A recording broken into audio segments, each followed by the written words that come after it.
So we are here.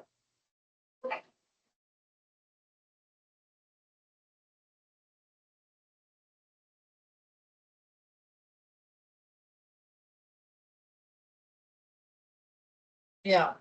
Here's the screen.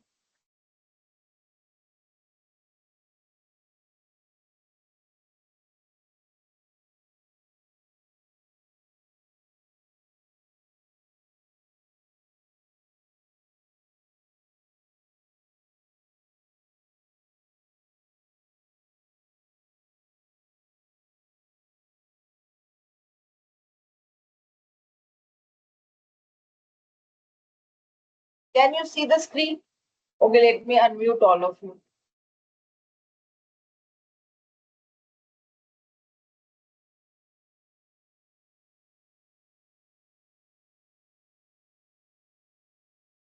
Yeah, we can see the screen. Okay, so last time we were discussing the concept of linear independence. Okay, and we concluded that, okay, if you have a set of vectors, so let me put it full slide. So we concluded that if you want to check whether the set of vectors are linearly independent or not, so we have, if you have v1, v2, vn, you want to check whether they are linearly independent or not. So the way out is alpha vi summation equals to 0, and then you have to prove alpha is equal to 0. Okay, so this reduces to a system of linear equations. Okay, so you put v1, v2 as a column of matrix and then reduce it to REF form. Okay, and then find out the pivot columns. Okay, if all the pivot columns, so basically find out how many pivot columns are there. If all the columns are pivot, okay, then you say that, okay, they are linearly independent. Otherwise, the set is linearly dependent. Otherwise, some of the columns will be pivot and some of them will not be pivot. Pivot columns will be the columns that contain the leading end. So, So the rank of the matrix is equal to rank of the vector, right? That's the number of columns we yeah, have, right? So then it's linearly independent. the rank That's of what the we matrix is same as number of vectors. maximum number of linearly independent columns. Okay. Okay, like we did here. So in this, we saw in this example, we reduced it to REF. But we saw, okay, this is a pivot column because it contains a leading entry.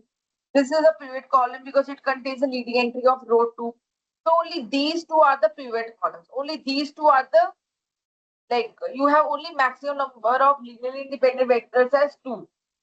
So you call as rank is 2, which is the number of maximum number of linearly independent vectors. So these are the pivot columns and this is non-pivot. And non-pivot column can be expressed as linear combination of these two pivot columns. So you can say this column is dependent on, the second column is dependent on, linearly dependent on first and third. So together, if you put it together, v1, v2, v3, they make linearly dependent set. Okay. Only if you say v1, v3, this is linearly independent. Because v2 depends on v1 and v3. If you add v2 here, then it becomes linearly dependent set. Is that okay? We saw one more example, this. So you wanted to check these are independent or not. So what you did, make them as a column of a matrix, put them as, then find the REF. You found REF, okay? This is the REF. REF. Now find out. Now this column contains a leading entry of row 1. So this is a pivot column. This contains the leading entry, the first non-zero entry of row 2. This is also pivot. This column contains a leading entry of row 3. This column is also pivot. So all are pivot. So you say they are all linearly independent because all are pivot. So you say rank is nothing but the maximum number of linearly independent column, which is 3. So rank is also 3. Okay. Now, if you have to find, if you want to link determinant concept, let's link determinant. Okay, how will you link the determinant concept with the number of linearly independent columns? See, determinant you can find only for square matrix, right or not? Yes. For square matrix. So if square matrix is n cross n, suppose. Now, if so, how will you link? If determinant is non-zero, what does this tell? This tell me, if you have square n cross n matrix, like Determinant is It's a non-zero means we have it's a an inverse. positive definitive matrix, right? no, why positive definite? No, how come positive definite concept is coming now? Here No, you I'm don't just have If determinant determinant can be equal to, negative, it can be positive. correct. it means we have an inverse of this matrix. It's linear. It- It's invertible. Yes, determinant, if it is not zero, It's it is invertible. invertible. Okay, fine. Now, how will you link it to the concept of linearly independent? So basically, what this means is if determinant is non-zero, that means all the columns are linearly independent.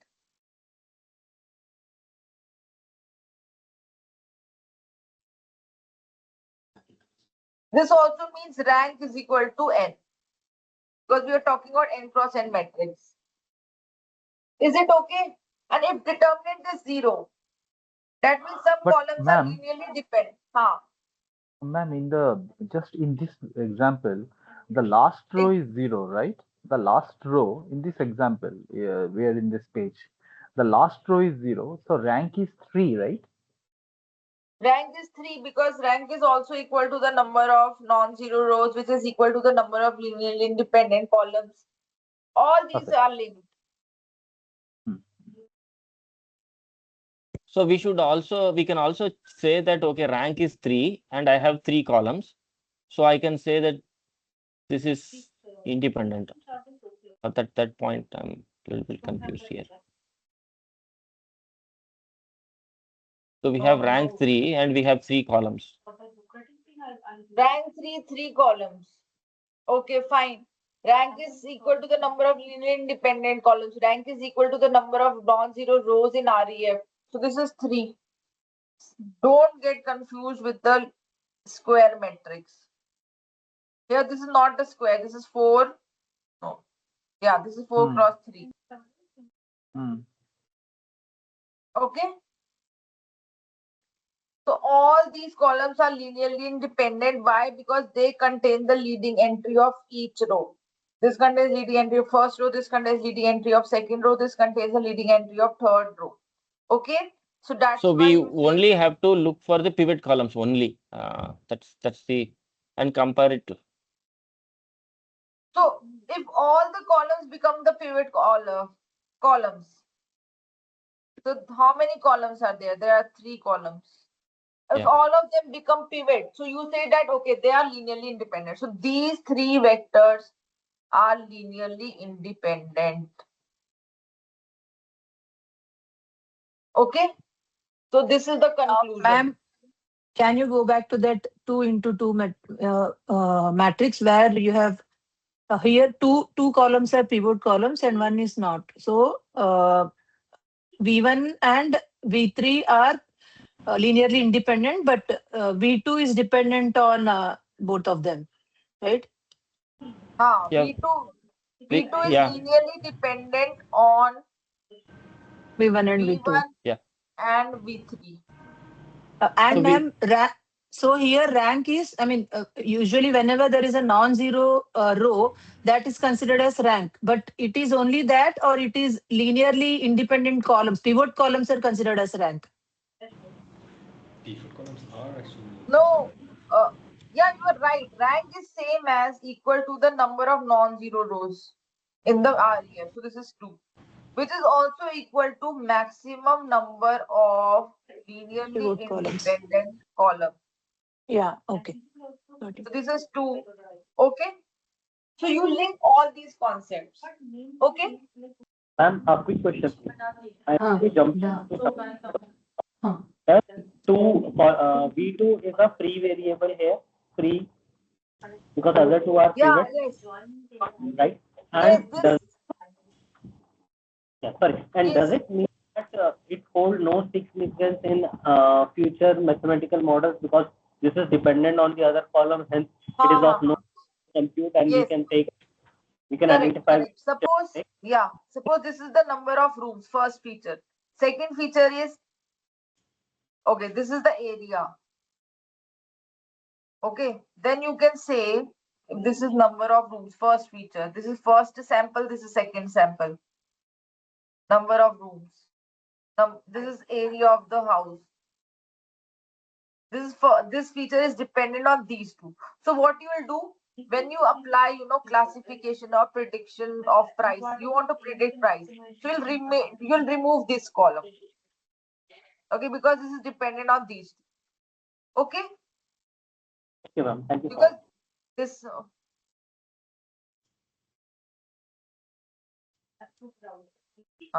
Okay. Okay, ma'am. Uh, Okay, now we come to the dot product. Why dot product is important? So in NLP, natural language processing, I told you every word, every sentence you have to represent using a embedding. Embedding is a vector. So suppose there is a one document. If you are representing it using a vector, document 1.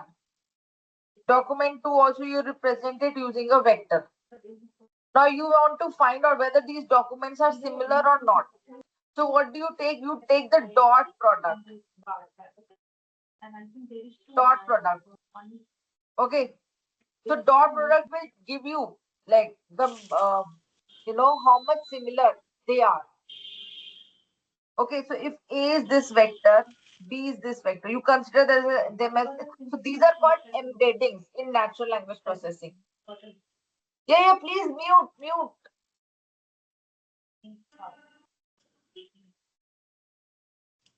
Okay. Then you take dot product A1 into B1 plus A2 into B2 and so on. So if A is this, B is this, then A dot B is 1 into minus 1, 0 into 2 plus 2 into 1. So this is the dot product. The dot product is a way to find out similarity between the two vectors, how much similar they are. Higher the dot product value, higher the similarity. Okay, there are some properties of dot product. Let's examine, like we'll take one example for Ma'am, each.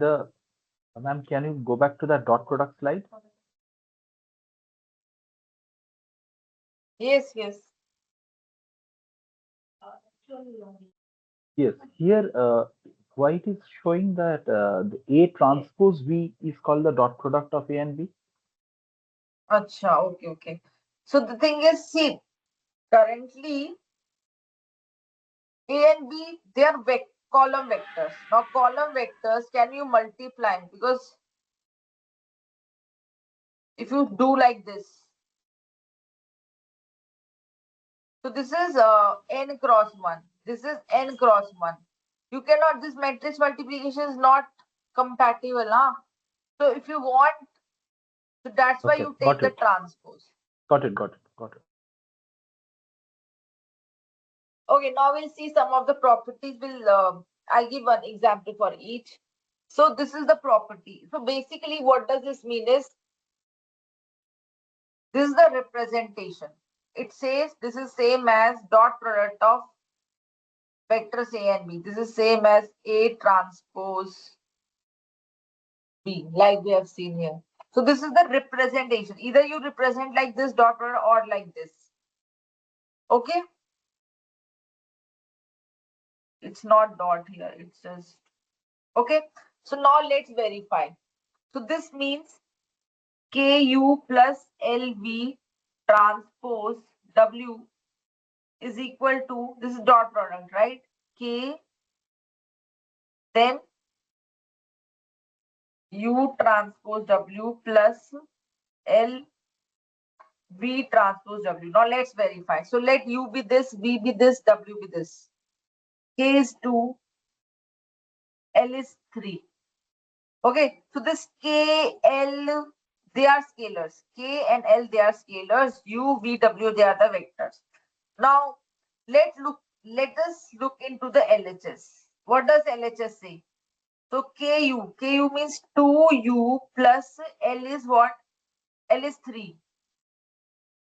3V, if you take its dot product transpose with W. So this result will be same as 2U transpose W plus L is what? 3. 3V transpose W. Let's verify. So first you have to take 2U. 2U is what? Ma'am, U is not 1, getting this 2. one. Not getting this one, ma'am. Please repeat once again. Yeah, ma'am. How the transport we have to consider here?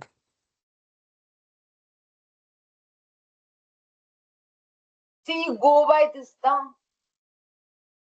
In order to take the dot, because these are column vectors, both A and B. So you cannot multiply column vector by a column vector. You have to take its transpose only, and then only then this multiplication becomes compatible. Because the inner dimension must match. That's what we are. Because if this is a column, okay, A1, A2, AN. This B1, B2, BN. So this Yeah, is this n cross 1. So this is also n cross 1. If you want for matrix multiplication, this should be equal to this, right? So here you should have n. So that's why you take transpose. If you take the transpose, it will become like this: A1, A2, AN. So this is 1 cross n, B1, B2, and then you have BN. So this becomes n cross 1. Now this is same as this. So you say that matrix multiplication is compatible. Okay. Yeah, in this case we have taken transport for A, but here we have taken transpose for the all the KU, LU, LV like that. All we have taken the transpose. So that's the question. Previously A dot B was there, A transport B we did, but here it should U be. transpose, V transpose, W transpose.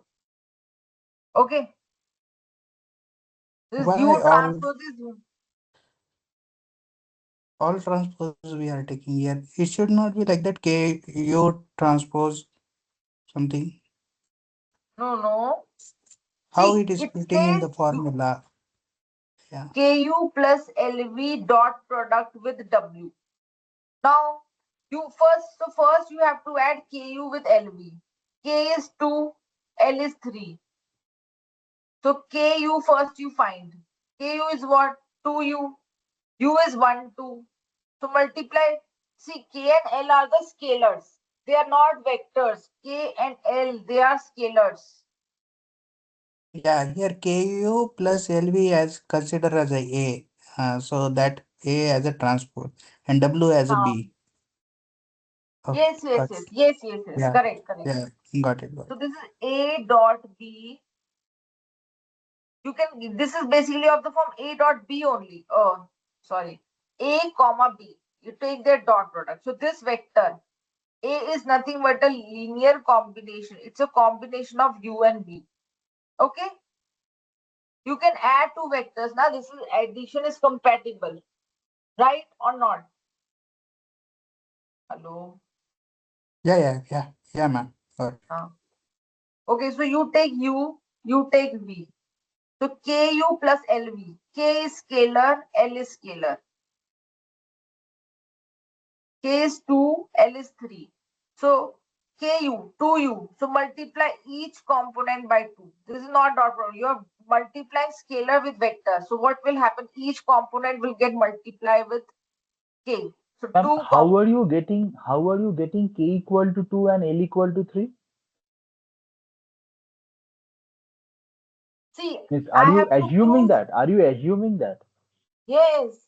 because I want to validate this property, Okay, whether this is but true that or k not. equal to 2, L equal to 3, that is our assumption, right? Correct. So I'm taking Okay. just example now. Okay, So I'm okay, saying okay. let. So this is let. I have written here let. Mhm. Okay, okay. Let U is this, V be this, W be this. Now I have to prove that when I take the linear combination of U and V, and then I take the dot product with the W, when I take its dot product with W, the result is going to be the same as take K out. Now take the dot product of U with W plus, now take L, then multiply with the dot product of V and W. Okay. So Got it. first I have to find what is my LHS. First I substitute the values in left hand side. So 2U, this is L. LU, oh sorry, KU, K is 2. KU is this. Then we have LV, this L. L is 3. So LV is this. Okay. So now I have to add 2U plus 3V. So 2 plus 9 is 11. 4 plus 3 is 7. Okay, are you there with your copy? You have copy and pen?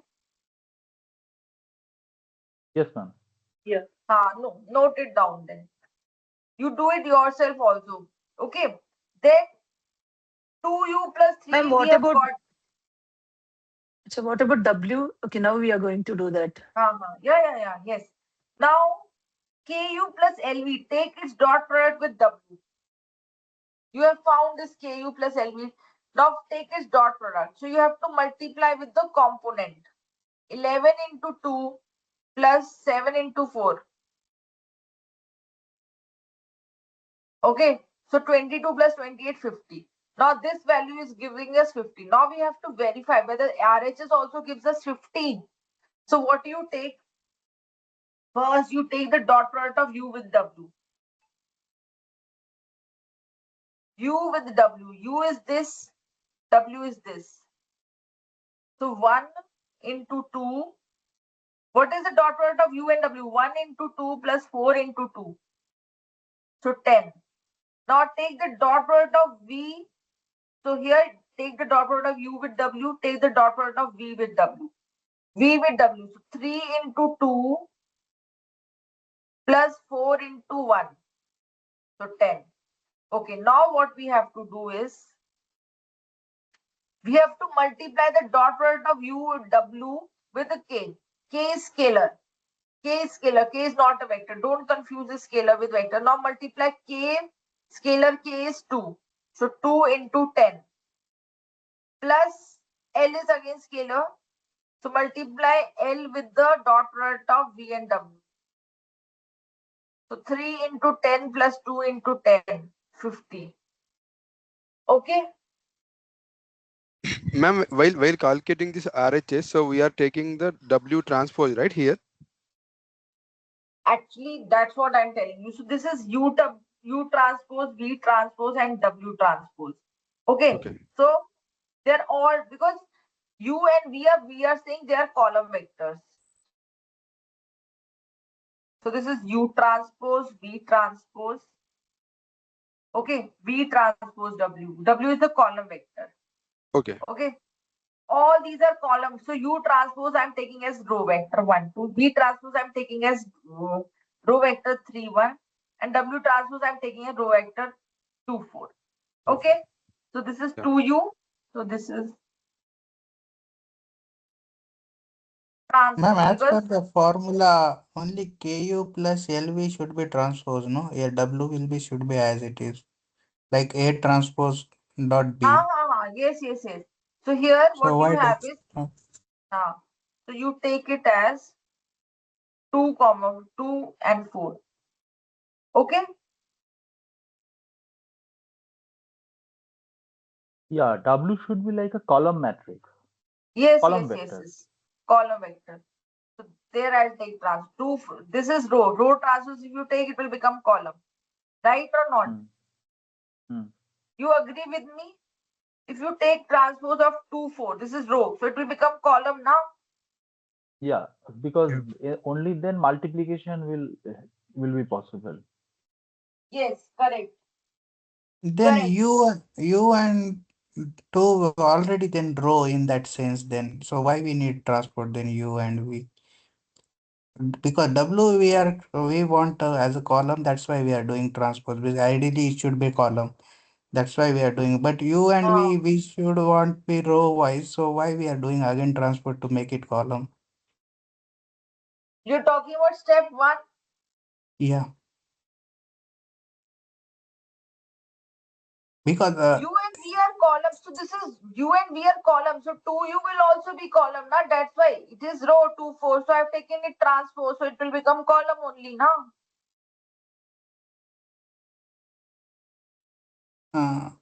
actually U what? is Yeah, actually, initial last slide, it was like A dot B is equals to A transpose of B. So B we want as a column and A as a row. A So trans. No, A transpose is row. See, A, B, everything is a column. Everything is column. That's why we are taking it as a transpose of A. You have to write it as A transpose. Okay, okay, I'll just do it. Wait.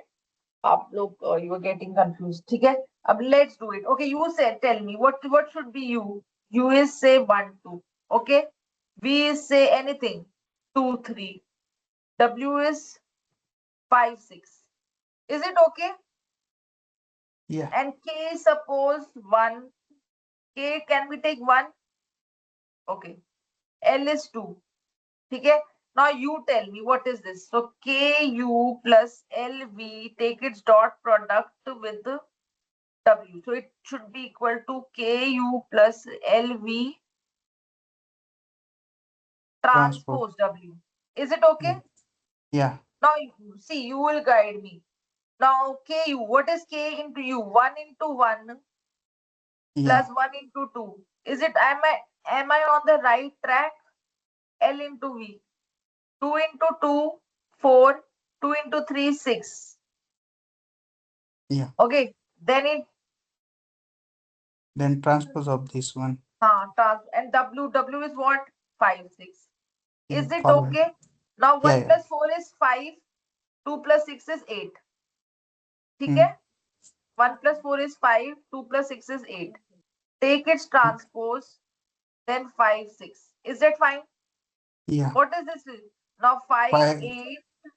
And then 5, 6. Now what is the value? 25 plus 48. Can you compute it if you don't mind? 73. 73. 73. ठीक है? Now let's do one more calculation. Okay, we'll do it up. Hold on. We'll do it here. We have the space. Now we do this. What is our K? Okay, we have K is 1. So RHS we do. K of UW plus LVW. We have to write very small. Otherwise it will not come. Okay, tell me what is K? 1. 1. UW plus L is what? 2. VW. U transpose W plus 2 V transpose W. What is U transpose W? Take the dot product. Yeah. 1, 2, 5, 5, 6 6. plus 2 V transpose is 2, 3, 5, 6. Okay, let's do 1 into 5 plus 6 into 2. 17 17. plus 2. Let's keep this 2 outside. Then 2 into 5 plus 6 into 3, 18. Can you give me the 20. number? 28 17 plus into 46. 56. No, 46. 17 plus 46 now. 23 into 2 is 46. 2 Two is 2 10. into 5 10 and 6 into 3 6 18. into 2 into 5 is 10. 56. Oh, 20. sorry. 2 into 5 is 10. 3 into 6 is 18. It is 56. Yeah. 63. I mean, instead of 50. 46, it should be 56 now. 2 into Yeah. 5, 10 plus 18. Very good. See, I'm not good at calculation. Okay, now what is the sum? 17 plus 56. 73.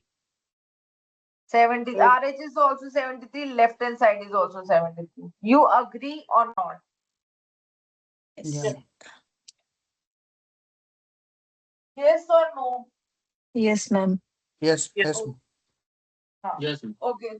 Should I delete the content? You will do it now. I hope. I have to prove the next property. Can you prove the Yeah. next property? If you don't mind. With the same example. Yeah, you take any example. Ma'am, Acha, in the next property, uh, UV equal to VU. So we previously we saw that matrix multiplication AB not equal to BA, right? what? Ek second, In matrix I'll just multiplication, AB not equal to B into A into B not equal to B into A. no. This is dot product. Now this is equal commutative. See, we saw matrix multiplication is not commutative. This is matrix multiplication. Hmm. Hmm.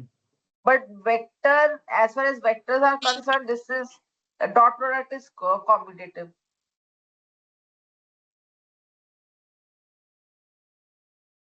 Means Okay, dot let's product see. means multiplication of a column vector and a row vector. That's all, right? Multiplication of a column vector and a row vector. That's what? Yeah, first should be the row vector. Okay, I'll tell you. I'll prove. You take any UV now. You take See, any you take a use. Take an example of use. I'll generalize it. If you can, I generalize it. Yeah, that's okay. But no, you are taking always a row vector or a column vector. That's what I'm saying. That it is not a n cross n vector, right? It is not a m cross n vector. This is not n cross n. This is one cross. Sorry, n cross one. Now, so this is a column vector. Yeah, that's what I'm saying. Because That the is matrix multiplication property does not hold for a into B equal to B into A. So that does not hold. But here, if we are doing only one row and one column, then it will hold. Correct. So it is a vector, right? So Yes, because of the vector now. So suppose U is U1, U2, UN. V is V1, V2, Vn. I am generalizing it. You Okay. can do for any U and V. Suppose U is 1, 2. V is 3, 4. So what is U? V? U transpose V. So what is this? 1, 2. U transpose is this. 3, 4. 1 into 3 plus 2 into 4. 11. Okay, thank you. Then V transpose U. So V transpose is 3, 4, 1, 2. U is this column vector, okay? 3 into 1 plus 4 into 2.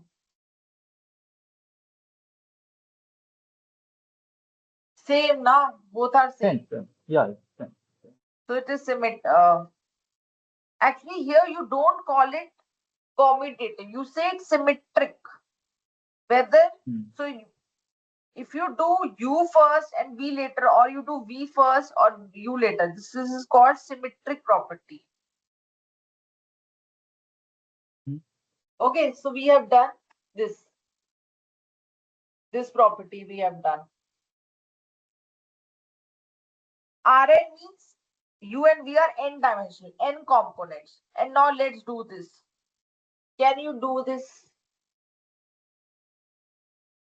Let's do this. Third property. That means when you take a dot product of U with itself, it's always greater than equal to 0. Can I do, if you permit? Yes, yes. Okay, I'll first add new slide. Then I'll do.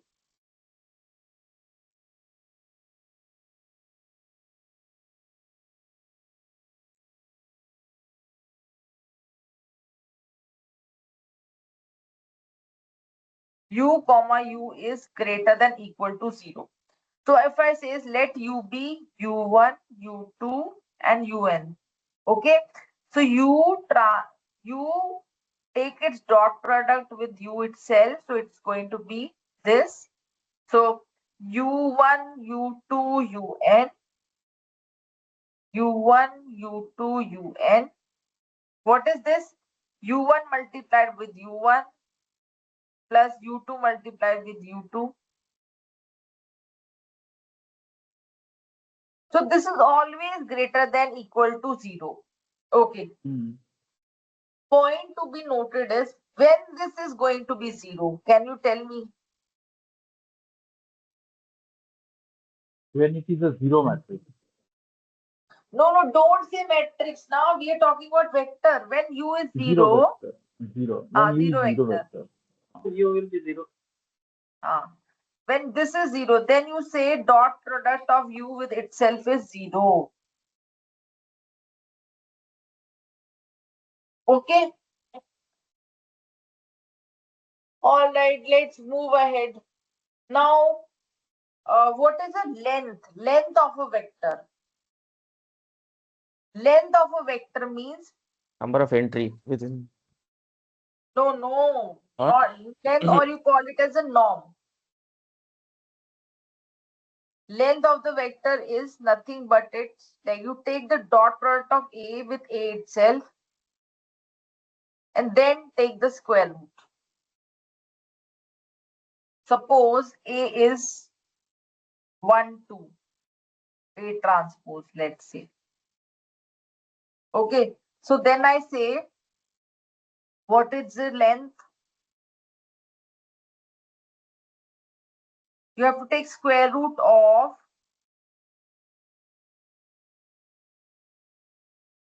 A transpose is 1, 2, 1, okay, 1, 2. 1 into 1 is 1 plus 2 into 2 is 2.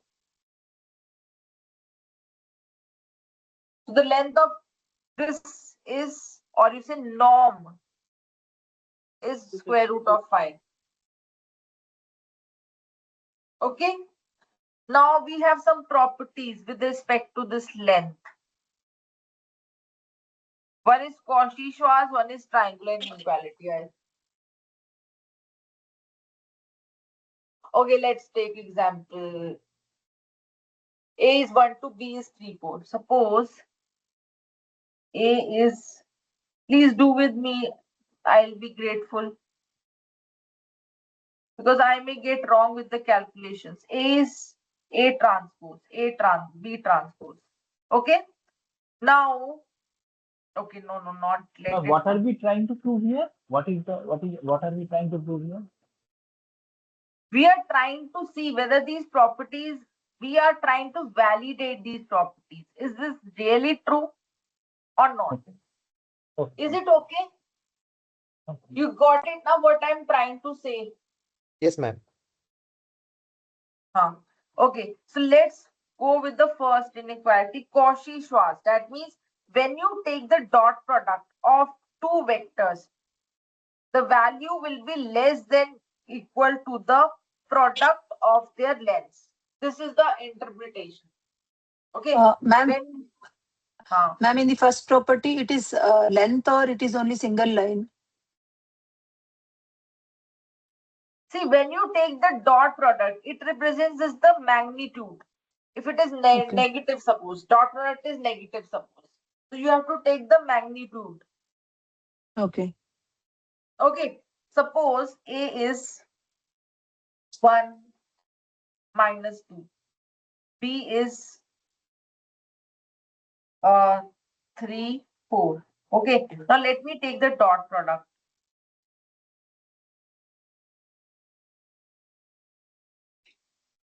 What is the dot product? A transpose B. Tell me 1 into 3 plus -8. Minus 8. 3 minus 8 minus 5. okay. Has to be So we square have to matrix, take right, it. for determinant. What? For determinant, we should take a square matrix, right?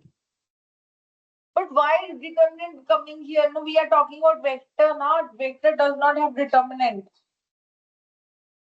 A and B determinant, we have to get it, right, after this. See, we are now in vector. We are done with that.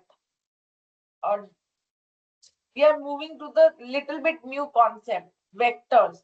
Then we are analyzing what is the dot product, and then we are seeing, okay, what do you like? How the dot product is linked with the dot product of two vectors is linked with the length of the product of the length of two vectors. We are not talking about determinant. Okay, no issue. Thanks. So, ma'am, Okay. if we get negative, that's why we are using magnet. So it will be converted to positive. I mean, it is in the opposite direction. Yes. Correct.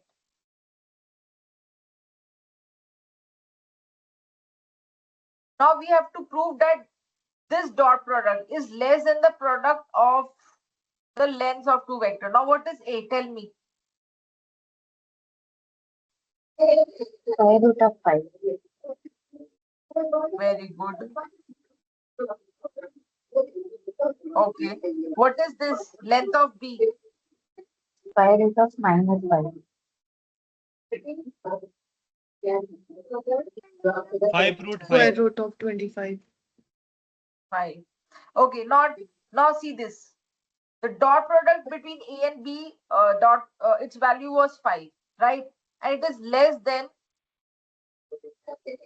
the product of the lengths of two vectors, right? 5 is less than 5 root 5. This is 5 root 5 now, and this was 5. Am I right? Yeah, there's some disturbance now. Mute, Ma'am, mute. could you please explain again this last one? Last one, okay. See, I'm just validating this property. Okay, so it says that the length, the dot product of two vectors, it is you. So this is you are taking the magnitude only. It is equal to 5. You got it. This you got it now. Yes, ma'am. And what is this length of this A? Root 5 is written here. Now let us calculate RHS. RHS is what? Product of lengths of A and B. Now this is root 5. This is root 5 into 5. 5 root 5. So right hand side is 5 root 5 now. And this is greater than, and this dot product of A and B is what? You have seen. This is -5. Then you took the magnitude. So this comes out to be 5, right? So A and B dot product is -5, but we are taking the magnitude of that, right, ma'am? Yes. Because it is given now here, it is magnitude. See. Okay. Okay, got it. Okay. Okay, I ma'am. have Now, a small yes, doubt, yes. ma'am. Yeah. So we're talking about the magnitude of A dot B, right? But isn't the magnitude of a vector equal to the length of the vector? Like in physics terms, if we talk about it, the length of the vector is what we consider to be the magnitude, right? But here it is dot product now. Oh, sorry, just a second. Here it is dot product. Dot product can be negative, positive. Length अच्छा is dot always product का positive. अच्छा dot product का scalar आ रहा है okay got it okay Okay. Now let's see whether this triangular inequality, what does this mean? It means that when you sum the two vector, okay, then you take the length, because sum of two vector is again a vector. Then you take the length of that vector, okay, and that length will always be less than the sum of the length of individual vector. Okay. So when you add two vector, what is a plus b here? Can you tell me a plus b? 1 plus 3, 4 minus 2. Am I good 4-2. with 4-2. Yeah. okay.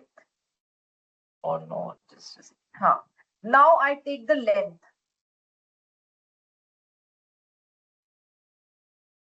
It's like taking the 4 square plus 2 square, right? Root 20. Root 20. Root 20. Fine. Now I have to calculate this. No, length of A and length of B. What is length of A? Root 5. Root 5 we have calculated. Okay. What is length of B? It is 5. Root 5. Yeah. 5. No, B is 5. Okay. Because B is root 25, length of B. Now, the thing is, if you sum these two, what is the sum? 5 plus root 5. This is the right hand side. Right hand side is length of A plus length of B. Okay. But what is left hand side? Left hand side is root 20. What is root 20? It is somewhere around 4.5. See this now. Correct. So we Correct, have ma'am. done Yeah. with this property also.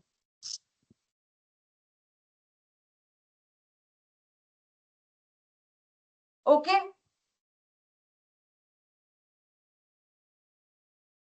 Yes, ma'am. Acha, now Well, let's talk. I had one doubt. Where can this exactly be used, the concept of norm? Norm is used, okay. In embeddings, you can say you want to find out, okay, what is the length you want to find out there. See, norm is used to find out here, like for example, if you want to find the angle between two vectors, right? If you want to find the angle between two vectors, so what do? You have to divide the cos of alpha.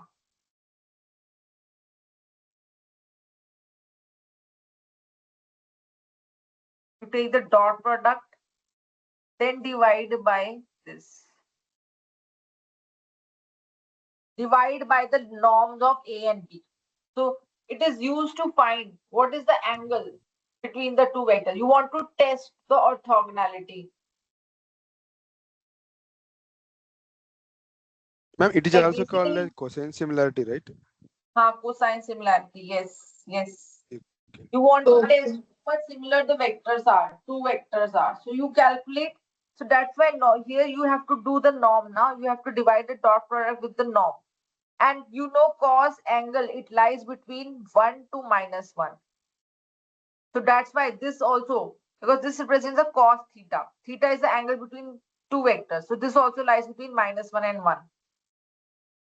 Right? So if the dot product is 0, then the angle is 90 degrees. Then you say they are orthogonal. Now concept of orthogonality is very, very important. In PC it is. Yeah, so they are very much dissimilar. Yeah. So basically our objective is to have, like if you have 10,000 feature vectors, Okay, you reduce it to some other space, 100, say 100 feature, like the length becomes 100. You just transform into that space which is having 100 dimensions, and they will be orthogonal to each other, like each of these 100 dimensions. They'll be orthogonal. You want orthogonal, very much dissimilar, right? Because if cos theta is 0, theta is, because you want that feature should be very much orthogonal, like dimension, like number of rooms should be orthogonal to the area of the, they should be dissimilar. Otherwise, if they are very, very similar, they will not add any information.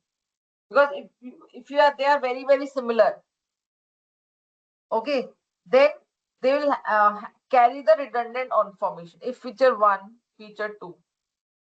Suppose you are Ma'am, representing. can you please swap the screen, the PPT? Achha, It is very okay, small, okay. ma'am. Yeah. Okay, sorry. Yeah, I hope this is fine.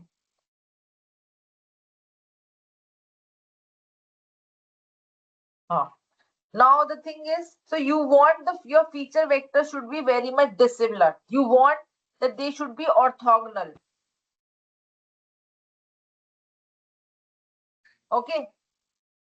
Otherwise, if they are not orthogonal, they'll be because their value this. Suppose they are, this means dot product is 0. That means the angle between them is 90 degree, because cos theta is 0. Cos of 90 is 0. Okay. So we want the feature vector. So you should, if you have many features, like number of, if you want to predict the house of a price, price of the house, or you can take any other example. So whether the bank will give the loan or not. Suppose you have 5 features. First feature is salary. Second feature is income tax. Now income tax and salary, they are very much similar, because okay, so you'll remove one of them. So you'll take another feature which is 90, which is orthogonal to this salary. Income tax depends on salary only now. So their dot product between salary and income tax will be very, very high. Now if you take dot product of salary and income tax. So we'll remove this income tax. All right, now let's see this.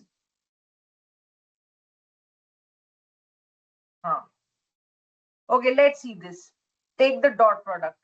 If you take the dot product of these two vectors,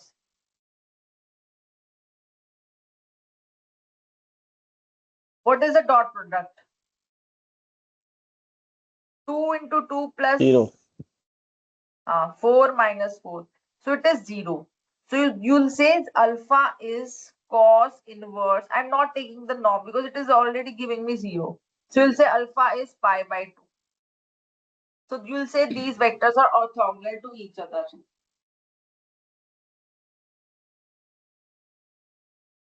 Okay. Now That value should be less, right, ma'am? So when compared to values are less. so you are saying 0 is orthogonally they are matching, right? So the value decreases. So they are orthogonal to each other. No, like we cannot say orthogonally matching. We say they are orthogonal to each other. Orthogonal means the similar, angle right? between. No, not similar now. See, if I told you now, if the value These is high. vectors are 90 degree with each other. These two vectors are at 90 degree with each other. So dissimilar. Like they're perpendicular to each other, basically. Yeah, perpendicular to each other. Cos 90 degree equal to 0, na? Okay, understood. Two vectors orthogonal means they are very much dissimilar. Okay, understood. Basically, they'll meet at 90 degree. Understood. It's like this, V1, V2.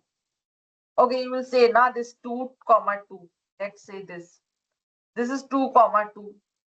And where is 2, minus 2? Here. No, Yeah. sorry. 2 minus 2, where it is? It is here. Okay. Hmm. This is Okay. x-axis, this is y-axis. Understood. They are Yeah. 90 degree now. Yes, Correct. ma'am. Yeah. Yes, ma'am. Yes, got it, ma'am. Yeah. Okay, now comes projection. Now, why projection? Is projection you will make use of in PCA. Okay, you have to, because in PCA the dimension is originally you have 10,000. Just a second. What is PCA, ma'am? Principal component analysis. What is it? So you learn it after mid-sem. Mid-sem means maybe around 12th and 13th session. So what you have in PCA, you have many features. Say 10,000 features or maybe 20,000 features. And you don't want to work it because it's like dimension is too much. And many of the features will not play any role. Okay, they'll be redundant. So you say, okay, you transform it into the 100 features. This is new types of features. So you reduce the dimension. Reduce the dimension. So there you use, this PCA. Like projection is used in PCA. And why projection is important, that I will tell you now. Because first understand what is this concept, projection. So here you Ma'am, have one yeah. small doubt. I mean, I missed 2 minutes. So you just explained, right? The angle between two vectors and orthogonality. So that is called as norm, is it? Norm is just used No, to norm is the calculate. length. See, norm It's is the just a length. length. Suppose, okay, you want me to compute this. Okay, let A be 1, 2. Okay, B be say 1, 2 transpose. B is say 3, 4. Now suppose you want to find the angle between the two. Okay, so you say, okay, let me compute this. Okay, so what is this? So cos theta is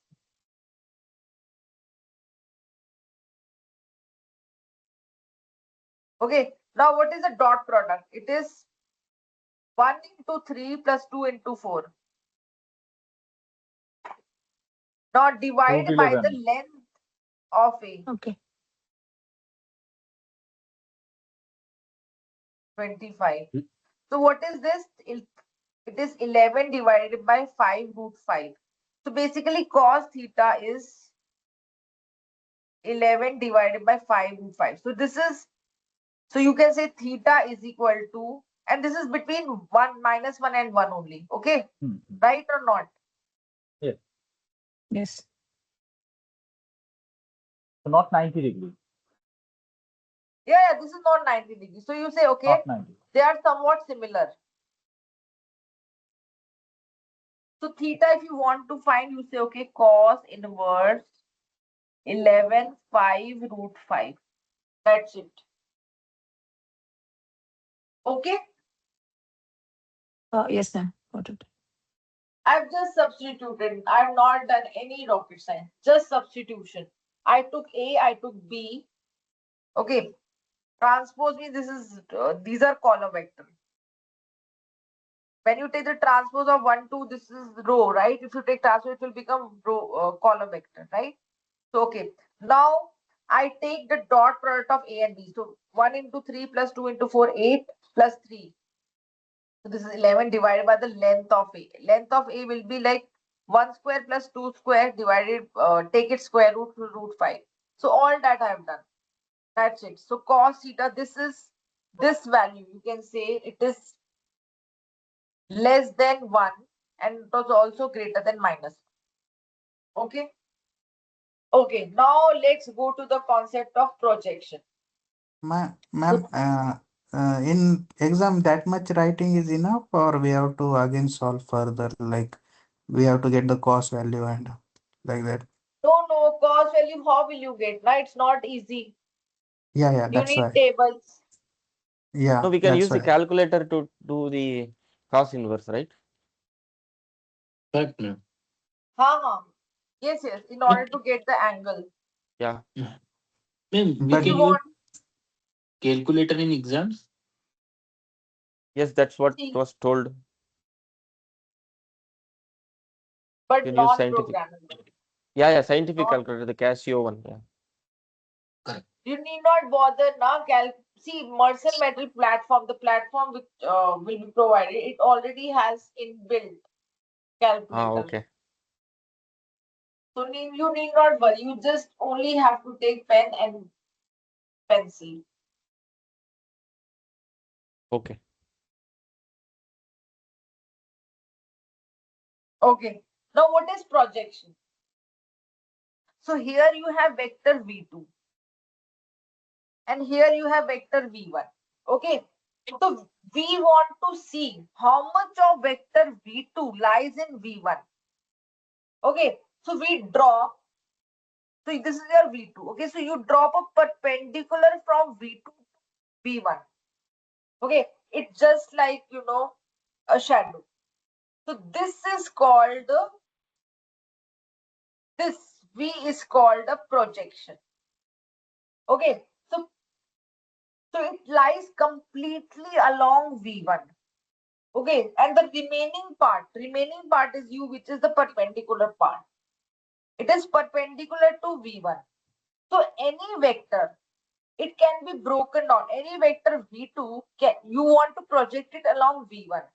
So it can be broken down into two parts. One along the direction of V1 and one part is V, which is along the direction of V1, and one part is U, which is perpendicular to V1. So this idea is extremely powerful because it forms the basis of least squares. We'll see in machine learning, regression, and many machine learning algorithms. PC also will study this projection. Okay, so what I'm trying to say is you want V2, you want to project V2 along V1. So it will have two parts. One part is along the direction of V1 and one part is like perpendicular. So V2 it has two parts. You want to project it along V1 basically. So one part is along V1 and one part is perpendicular to V1. Okay. So this is you will see many applications of this in machine learning algorithm. Okay, let's understand. So this is the theory. But if you want, I'll tell you. Okay, let me tell you. So where do you have along V1, madam, here? So perpendicularly you have drawn line. Along V1, where have you? So you have drawn on top of it, or? Suppose, okay, I'll tell you one thing. Suppose this is 2, 4. V2 is 2, 4. 2, 1, say.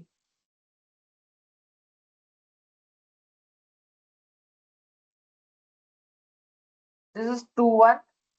You want to project it along 3, 0. Now this is your y-axis. This is your x-axis. Now you want to see what does it mean by projection. You want to project 2, 1 along this 3, 0. Now projection means how much of V1 is contained in this V2. So you just drop a perpendicular here. Okay, this is 0, 0.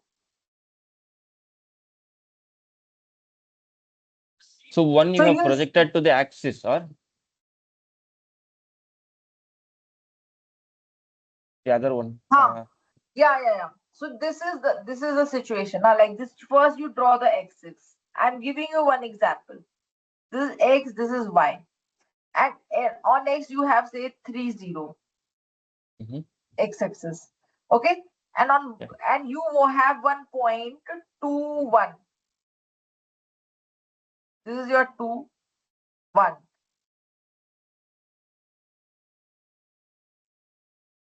Now you want to project 2, 1 along this 3, 0. Okay? So this means you want to find out how much of this is your V2, this is your V1. Okay? You want to project V2 along V1. So what does this mean, projection? Projection means how much of V2 lies along V1. So you drop a perpendicular. So basically, this is nothing but 2, 0. So you want to find out how much of 2, 1 is there along this 3, 0. So you'll say, okay, 2, 0, 2, 0, because here you can find out directly. So this is the projection. You want to find out how much of V2 lies along 3, 0. So you'll say only this much. So this is the projection. So you'll say, okay, V20 is the projection of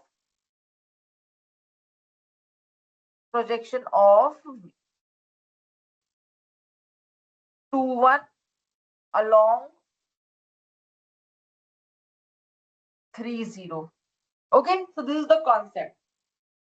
Okay, now how do you find this? What is the formula? How do you derive this? Now this is just the derivation. I'll just delete. Okay, now it says V is called the projection of, so this is say 2. Take that example, 2, 1, this is 3, 0. Now you have to find V is called the projection. V is what? It is 2, 0. Now how do you get 2, 0? What is the formula? In general, you don't know. Like basically we just visualize and then we came to know. But otherwise it's not easy to find what is this. So you have to derive some derivation. Like you have to prove how do you get the projection of V2 along V1. Okay. So what do you do is, this is U. This is perpendicular. Drop a perpendicular from this V2 to V1. So now make use of, and we say, okay, let V be the projection of V2 onto the vector V1. So we have to find out. To find V, our goal is to find V. Okay. Now what is U? U is nothing but this minus this vector addition only now, because U plus V is V2. This is pi. Like U plus V is V2. So what is U? U is going to be V2 minus V. Okay. Now this V2 minus V is U. Now this is perpendicular to, orthogonal to V1, right? And this U is also orthogonal to V as well. Why is Now disconnected? What? Come again, please. What are you saying? Hello? Quick question. Yeah. As you said, we have to find V. So shouldn't be by Pythagoras theorem, V should be under root of V2 square minus U2 square instead of what you have mentioned here and what you wrote like U plus V equal to V2 something. So you are saying, you just say, okay, V is nothing but U2 minus U, right? This is what you are. Sorry, I was saying V is under root of V2 square minus U square. You cannot do square now. These are vectors. You cannot say U square. No. This you cannot scare. Ma'am, we can say that if that angle is theta, then V equal to V2 cos theta. No, you can. See, we are working in n-dimensional space. So currently you are saying, okay, this is that you can say, but we have to generalize, right, to n-dimensional. So we are doing for general case. Okay. Okay. Okay. Now we say, okay, U is perpendicular to V because V is along V1. U is also perpendicular to V1. And we say, okay, what is V? V is along the direction of V1. So we'll say, okay, V is equal to lambda into V1 by V. See, this will give us the direction of V1. Length, we are not sure because we don't know V. So we'll just using this. What is the magnitude of this?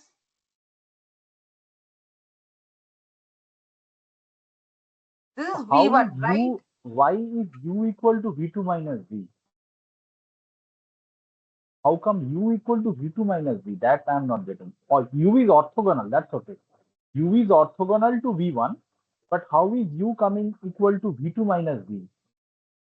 Because like if you have two vectors, right? Just a second.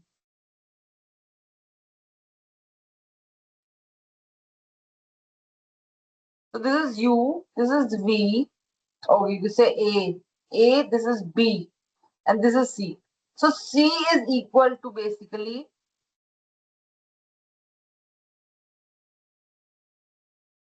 C square is equal to A square, like that. yes, it is like that only. But Okay. here, since we are talking in terms of vectors, so you Okay. cannot Okay. In write magnitude, V you square. can say. Yeah, got it. Okay. So because Now, of that. yeah. So here we are talking about vectors. So you cannot write U square, V square. No, no, no. These are vectors. We have to be careful. So V2 is what? U plus V. They're all vectors.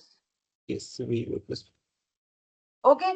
Now the point is U is orthogonal to V1. Their dot product is 0. U is also orthogonal to V. Their dot product is also 0. But V is along V1. V is along V1. So right now our concern is to find the what is V. So we say let V be lambda into V1 divided by the magnitude, the length of V1. Okay, so this is means, see, V is along V1, so the direction is same. Direction of V and V1 are same. So this is just to capture the direction, and this is of unit 1 length. Why this is of 1 length? Because V1 divided by V1. What is the length of this? Norm of this. So you say, okay, this is equal to, take the norm. What is the norm? It is V1 norm divided by V1 norm. So this is equal to 1. So this will just capture the direction part. Right now, so direction we have got. This is along V1. Okay. Madam, Now, then where is that lambda coming from here? Sorry, I got. lambda we have to find. Lambda is the, you can say the magnitude, the length. Magnitude, length, you can say. It is the Okay. length of V. We want to find what is this lambda going to be. Okay. Okay. Right now we have got direction. Direction, okay, direction is fine. It is along V1. So we have to divide by norm of V1 so that its length becomes 1. Okay. And lambda will take care of the length only. That's why we are dividing it by norm of V1. Okay. Now just use this fundamental that okay, U is perpendicular to V1. Okay. So you say that this U transpose V1 is equal to this equals to 0. Okay. Now we have to substitute we have got this. Now substitute so this equals to this. I've got this. Okay. Now substitute the value of V. What is the value of V? So here so this is equal to V2T transpose V1 equals to V transpose. This is lambda into V1. What is V? Divided by norm of V1 into V1. No, the first entry, the first v2 minus v transpose v1. So v2 minus v is u, right? Okay, I'll go from here. So we start with U2, U transpose V1 equals to 0 because they are orthogonal. U2 transpose V1, right? Right or not? Yes. So U transpose V1 equals to 0. Then What is substitute value of U? U is V2 minus V2 minus V transpose V1 equals to 0. Okay? Then open this transpose. You have learned that, okay, A plus B transpose is equal to A transpose. Yes, yes, please mute. Then V transpose minus VT transpose V1 equals to 0. Okay, from this you get V2 transpose. Now you multiply this with this minus V transpose V1 equals to 0. Fine. From this, I get this. You got it? From here to here, I've just shifted this to the right hand side. Shifted this term. Got it or not? Yes, ma'am. Okay. Now you are here. From here, let me now V2 transpose V1 equals to V. What is V transpose? V is here. We have done. Substitute value of this. Substitute V as this here. So what is this? This is lambda into V1. V1. Now this is scalar. It transpose has no meaning. Lambda transpose is lambda only. So now we'll take this transpose. Okay. V transpose is this into V1. Now take the dot. So this is like a dot product of V1 with itself. Right? So what is this? Yes, This ma'am. is equal to. So from this I go to here. So V2 transpose V1 equals to lambda. This becomes the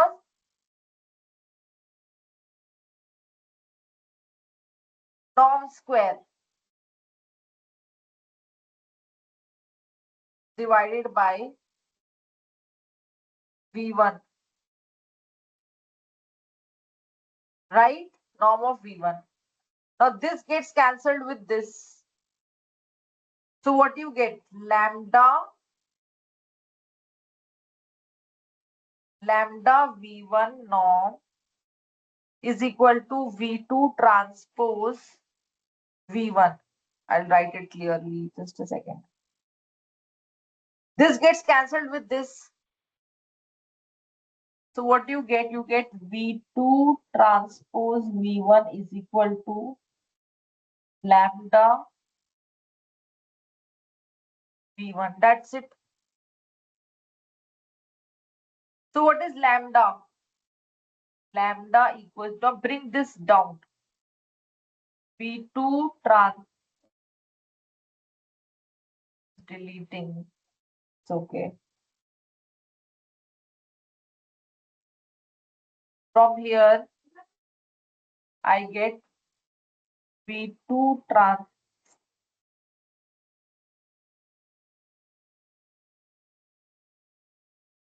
I'll change the ink color. I'll bring it here. So you have V2 transpose V1. See this divided by lambda equals to V1. This is the length. Oh, sorry. This is,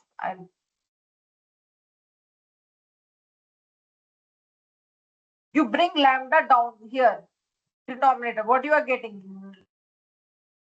Oh, sorry. You bring this down. So you'll get lambda. Okay. So lambda is this. You got it or not? Ma'am, small doubt. So V product of dot product of V transpose V, how come it becomes norm square? No. It's product. It's this, not dot product of V1 transpose with V1. I told you, not norm is what? Dot product of vector with itself. You Okay. see here. We have done just now. Where is the slide? Dot product of vector with itself. If you take the square root, it becomes the norm. Okay. Oh, we went ahead. Ma'am, this the first, the LHS what you have done, U transpose into V1 equal to 0. I mean, I didn't understand why it is equal to 0. Because orthogonal See now, you just see this diagram. U direction. U dot product of U with the V1 is 0 now because they are orthogonal. Got it? Okay, yeah, different directions. Different? No. You say Then- 90 degree, na? They are 90 degree. 90 degree means orthogonal. Okay. That is the This is the reason it dot. is with V also orthogonal, right? V1 and No. V2. Actually, U and V are orthogonal. U and V are orthogonal. Okay. Now you substitute the value of U. U is V2 minus V. U is what? V2 minus V. Okay. Yeah, that is understood. Equal to 0 was. Then you say V2 transpose minus V transpose. Take this dot product with V1 equals to 0. Then V2 transpose V1 minus V transpose V1 equals to 0. Is it okay? Then what do you get? V2 transpose V1 is equal to, bring this on the right. V transpose V1. Okay. Now substitute the value of V. So what you get here from here? V2 transpose V1 equals to, V transpose is this. Take the transpose. Lambda is scalar. So transpose will be lambda only. V1 transpose. This is norm is also scalar. Nothing will happen to this also. You get this. Okay. Now V1 transpose Now, V1. What is just this? one thing.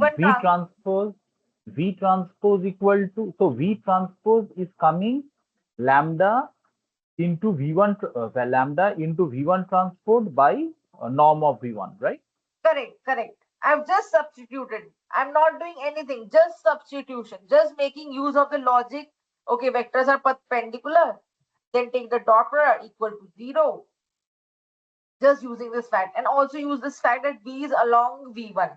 So just take lambda into V1 divided by norm. So this part will give you the direction, and this part will give you the magnitude of V. Okay, now V1 transpose V1. What is this? Can you tell me what is this?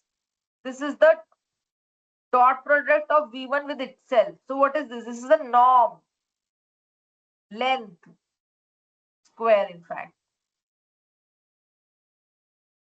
into lambda. This is equal to, okay? So this gets cancelled. So what you are left with, this is equal to lambda into V1. So you have got V2 transpose V1 is equal to lambda of norm of V1. So what is lambda? V2 transpose V1 divided by norm of V1. Now you have, ultimately our objective was to find V. V you want to find now, because V is the projection of V2 on V1. Right? So what do you do now? Now V is what? V is this. Substitute value of lambda. Lambda is this. Substitute value of lambda in this formula. In this. What I'm saying is, you have got lambda value. Lambda magnitude. Magnitude of V. Now now you have magnitude, but you have to combine with the direction also. Now just working with magnitude will not suffice. So you multiply with this. So lambda I've substituted in this formula. That's it. So what we have got? V2 transpose V1, this is the dot product. This is the scalar. Now what is this? V1 norm, V1 norm. So this is the dot product. This is V1. So this is norm of V1 square. So this is same as taking the dot product of V1 with itself. Okay. So this is Can't like we simplify it further? Like V1 gets cut off, then V2 transpose V1. no, we cannot cut off now because this is the dot product of V2 with V1. How will you cancel? This is the scalar. This is the scalar. This is the vector. You cannot cancel vector with the scalar. No. This is No, the next expression is the right. next expression. No. Actually, what is happening is you cannot get vector with vector. This okay. We have one numerical to illustrate this. So this is the dot product of V2 with V1. This is the dot product of V1 with V1. You cannot cancel like this. No. Because these are vectors. Okay. You cannot cancel. Okay, now let's see some numerical. So this hello, excuse me. Madam, can we remember like this? The transpose of dot product of transpose of same vector will be norm square, right? Can we remember like this? Yeah, you can say this. As a thumb rule. You take, this is equal to norm. Yeah. Okay, understood. Okay. Okay. Now we are working with one numerical example that will illustrate the concept. Now 2, 4 is here.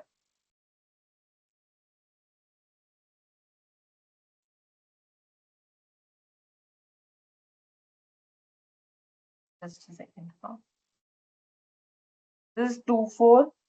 Let's take the axis as this.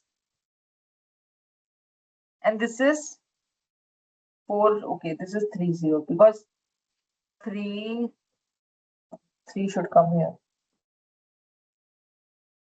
3, 0. This is 2, 0. Now you want to project this 2, 4 along this 3, 0. Project means how much of this 2, 4 is along this 3, 0. So you'll say, you can see it visually now. It is only 2, 0 is contained in this 3, 0. So this is the projection. Okay, now how we'll derive it? Now see, you can see it visually. So it's easy for you.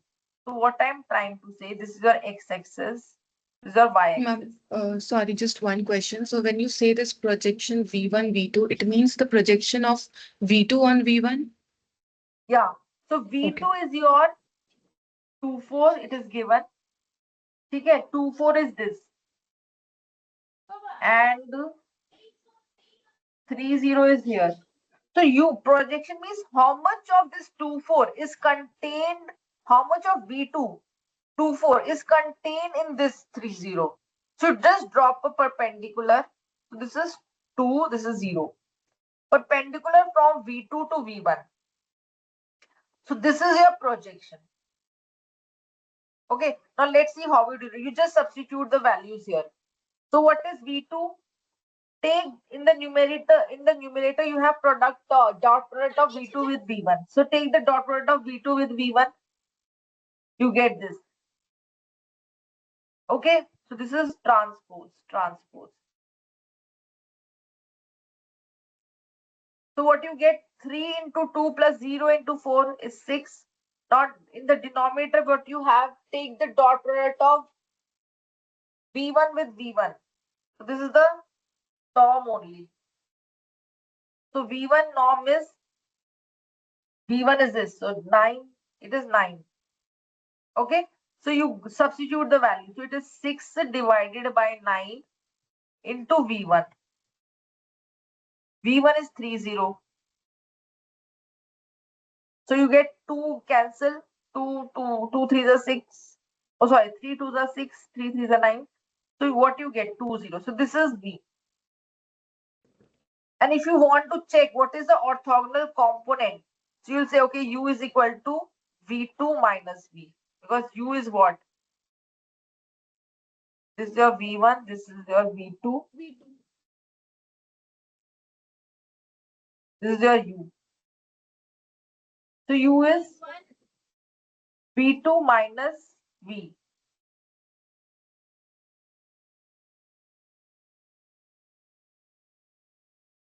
This C na U. What is U? Okay. V2 minus V1. No. This is V2 na. V2 So V1 minus minus. V2. So this is, yeah, V2 is this. V2 minus V. Ma'am, but this is for a two-dimensional graph. We can easily understand this orthogonal component. But if it is a 3D, then it will be not so easy, right? See, visualization will not be easy, but you can see. So, okay, I'll tell you. Let V2 be any vector. 1, 2, 3. V1 is suppose 4, 5, 6. So you say, okay, now you have to just substitute the formula. Now here, take dot. Now what is projection of V2 along V1? So you take the dot product. What is this numerator? Take the dot product of V2 with V1. V1 into, so this is the transpose. 1 into 4 plus 2 into 5. 4 plus 2 into 5 is 10 plus 18. I took intentionally 2 dimensions so that you understand the concept. But if it is 3 dimensions, you just substitute the formula now. Now here in the denominator you have V1. Take the dot product of V1 with itself. So it is going to be 16 plus 25 plus 36. Then take V1. Ma'am, in the third step where you're computing the projection, so there Yeah. the formula is V2 transpose V1, right? So V2 is 2, 4. So the transpose of that is 2, 4, right? How come it is 6 by 9? It's from. No. This is That V2 is a transpose V1 now. So Okay. 3 into 2 plus 4 into 0. That's why you are getting 6 now. Ma'am, I think in step 1, the left expression should be V2 transpose V1. You have met V2 dot V1. I think that is the reason step 3 is confusing. Right, the left expression both. Yeah, so I think left expression has to be correct. Okay, the one you're given, it is already transposed. It is not the vector. Yeah, I'll write it. Okay. Actually, I took the. Okay, so when you take V1 is equal to 30 transpose, it means it's a column 30. Okay, then I take V2 transpose. Sorry, just a second.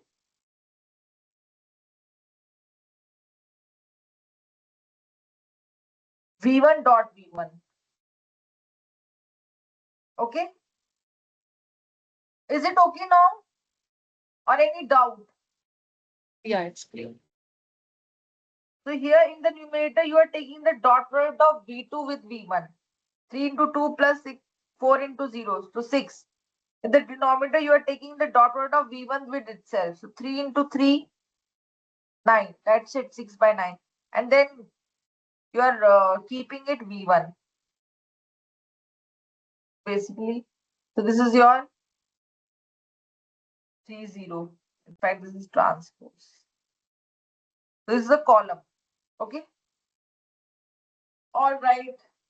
Now we go to see probabilities and this you have one dedicated course ISM. Okay. So I'll just tell you where in this MFML like mathematics foundation where you are using this concept. This you will Ma'am, learn before everything. sorry to interrupt, ma'am, but before we move into probability, I have just a really silly question, I would say. If you could go back to the projection slide. अच्छा हाँ ठीक है yes tell me. इससे पहले, the one before this. Yes. So in this, I have a really basic question. How did we get V equals to lambda V1 by norm of V1? Okay. See, V is ultimate objective is we have to find V. Now what is V? V is projection of V2 along V1. So direction of V, so the direction of this V is along V1 only, right? Yes. V1. So we'll say that, okay, V is some, now to capture the direction, we'll say, okay, V is some scalar times. Mm-hmm. This is V, this is V1. Yeah. Now V is a projection of V2. V1.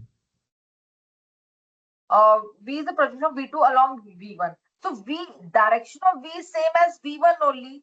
So we'll say Yes. V is lambda into V1. But we are dividing it by norm of V1, so this becomes a unit vector. Unit vector means length is 1. Because why its length is 1? Because if you take its length. Okay, got it. Mm-hmm. So this is this divided by this. So this becomes 1. So Okay. see, we want the direction of V. So direction of V is given by lambda, like V1 by divided by the norm of V1. So this becomes unit vector in the direction of V1. So we have got the direction. But what about the magnitude? Magnitude, we are saying let it be lambda. And lambda, then we are finding it out here. Lambda should be this. Okay. So for capturing the V, we need the direction of V1 that we have got by, this dividing V1 by the norm. This is just the direction. Okay. But if we have to find the what is the magnitude, we are saying, okay, let it be lambda. And then later on, we are just deriving it. What is the lambda? Okay. So this is the logic. So, we can ma'am, say lambda here, are we considering just as a magnitude, just to derive the value? Lambda is just the magnitude. Because for vector, you need both, not direction and the magnitude. For V, direction is captured here. V1 divided by norm of V1. You have got the direction. But what about the magnitude? You need to have the magnitude also, right? Okay, yeah, clear. Thank you. Ma'am, here you derive the lambda. Just go back to the previous slide, ma'am. Yeah, you derived lambda. We got lambda, and after that, this in the final equation V equal to. From where are you getting this other equation? The last equation V equal to VT2 by V1. Acha, theek hai. So what you Up got to lambda it here. is okay. Yeah, up to here. We got it, lambda. Then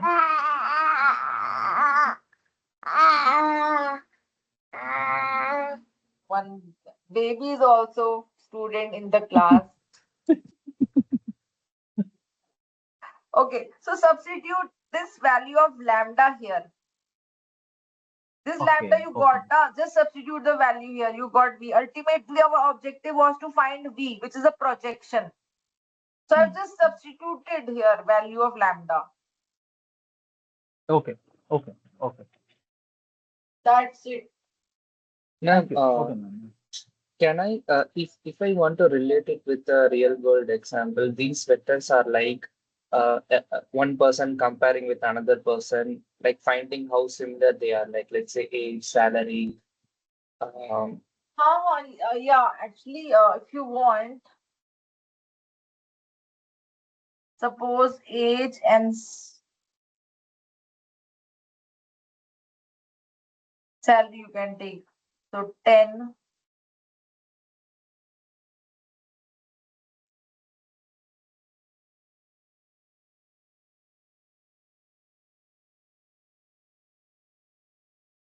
Okay.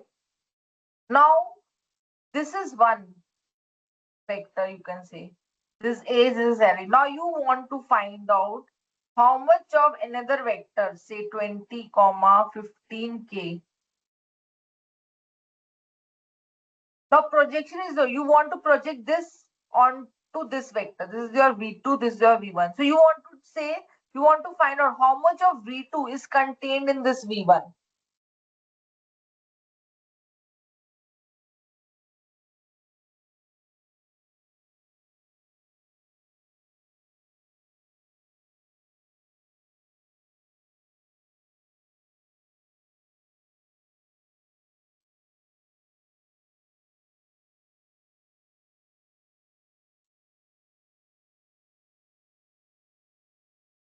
So this is very important in least square you will do in ML. So, projection is basically processing. Basically, you want to project high dimensional data into a lower dimension subspace while preserving the essential characteristic. So ultimately, usually we have it for the higher dimension. Higher dimension, you want to project it on the lower dimension. Okay, you have suppose 10,000 features. Okay, so you want to 10,000 suppose.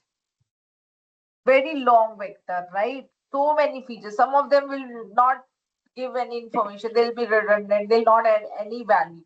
So you reduce it to lower dimension. Okay.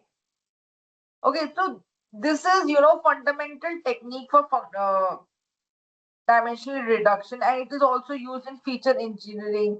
And it will, why you are reducing the dimension? Because it will improve your model efficiency. It will enable algorithms to work with complex data, focusing on the most informative. Not lower dimension will have most informative components. Okay.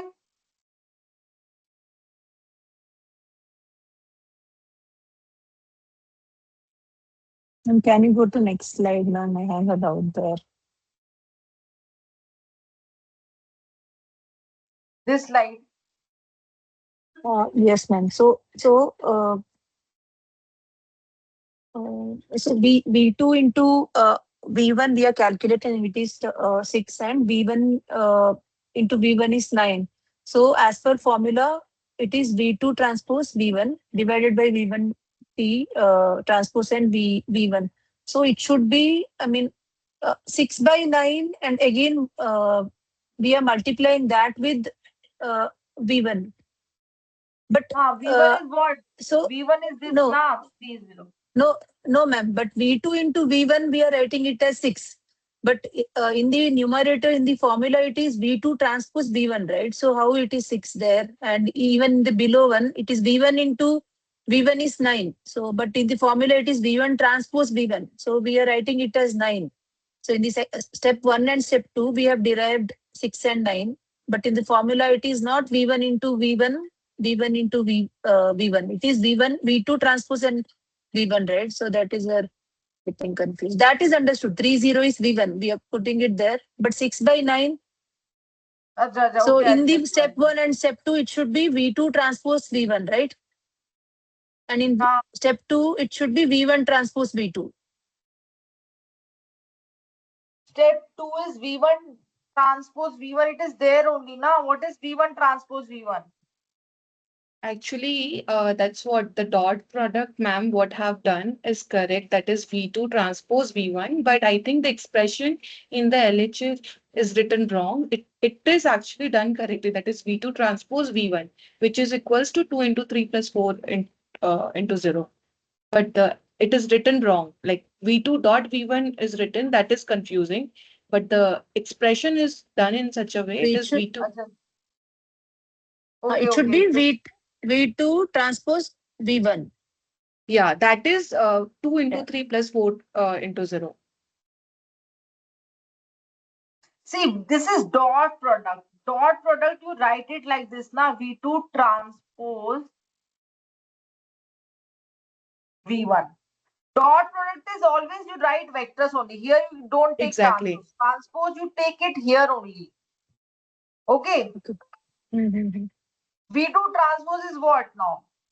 If you take it transpose, it will become 2, 4. 2, 4. Mm. And then what is V1? V1 is 30 transpose, it becomes vector column vector. So it is what? 2 into 3 is 6, 4 into 0 is 0. Now come to this V1 dot V1. This is fine. This is perfectly fine. Here you don't write transpose because here both are column vectors. Because I've already mentioned here. 30 transpose means it's a row. You are taking transpose. So it becomes 30 column. So it becomes like this. Okay, now come to this. So V1 dot V1. So here you have to take the transpose. Now what is V1 transpose? It is 30. 30 transpose transpose. So you'll become 30 row. When you take transpose again for this, so it will become row vector only. And V1 is what? 30 transpose. So it becomes column. So it is 9. Is it okay? Yeah, ma'am.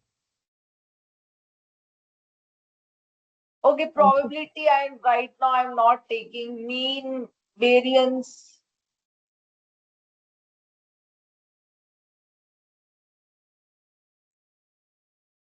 Should I take?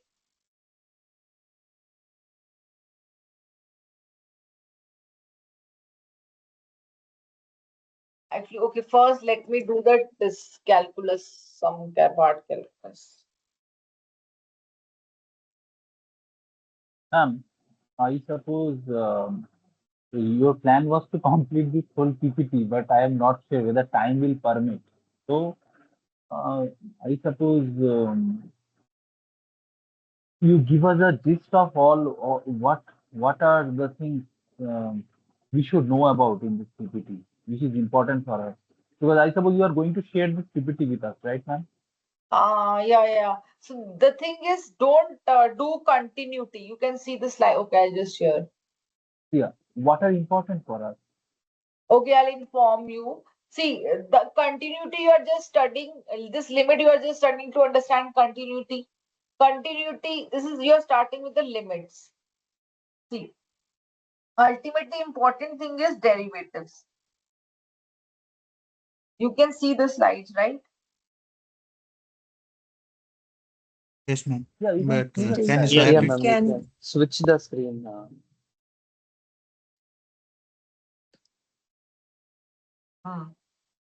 So this is the continuity. Continuity you don't require as such in MFML. This is just to understand how, like, why continuity is necessary for differentiability. Okay, so the important concepts here you can start with like derivatives. Derivatives. Okay, even you can skip this slide also. So you should know what is derivative. Okay, do this like I don't know why it is not writing. Anyways.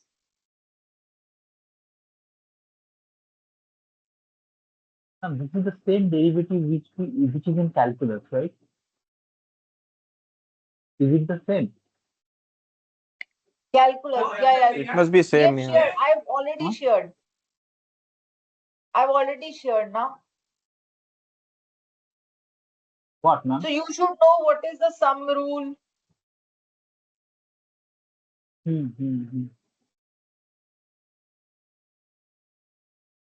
Ma'am, there were few questions in the assignment or the quiz maybe. So where we were supposed to, so where we were calculating the rank. So it was asking, I mean, what are the number of operations like multiplication and addition in the calculation of rank? That was one question, I think. And there were questions on singular matrix and adjoint as well. Adjoint and then cofactor. Acha. Okay. Yeah.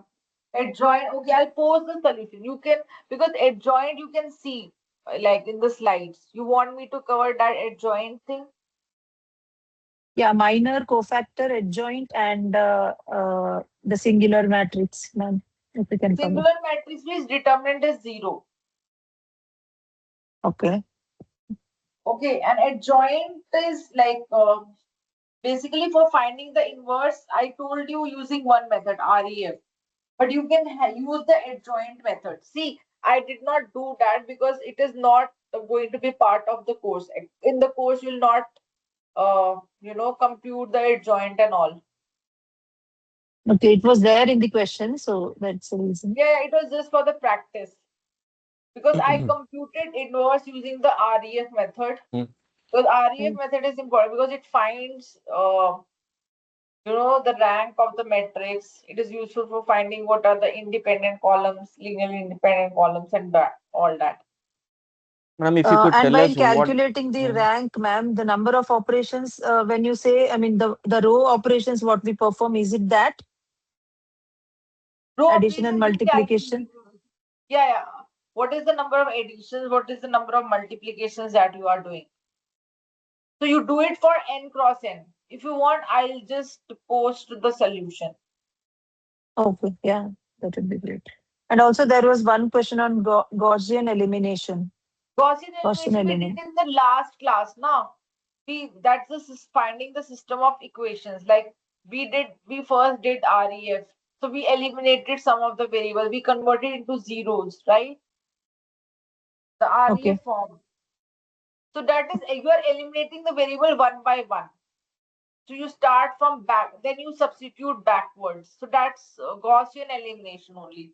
We did, system of finding the system of like solution to the system of linear equations, right? In the last class, we saw how to compute okay, got it. the solution. So that is Gaussian elimination only. Okay. And ma'am, there was one more question to use inverse of matrix to solve the system of equations.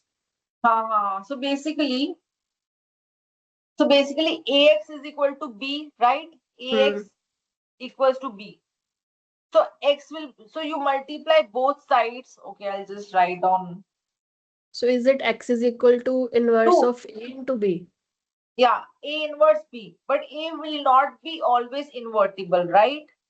Because A is invertible only when the determinant is non-zero. Determinant non-zero means like it is non-singular matrix, right? If you find the determinant to be non-zero, only then you can find the inverse, right? So A inverse, so X is equal to A inverse B. Then I've already told you how to find the inverse. Then you use that REF method to find the inverse, and then just substitute A. So X is equal to A inverse B. So A inverse you find by the REF method, and then you multiply with B. Because AX is equal to B. Multiply both sides by A inverse, so X will be A inverse B. Substitute A inverse value there, and then multiply by B. That's it. You'll get X. Okay. Okay, now let's go to this derivative concept.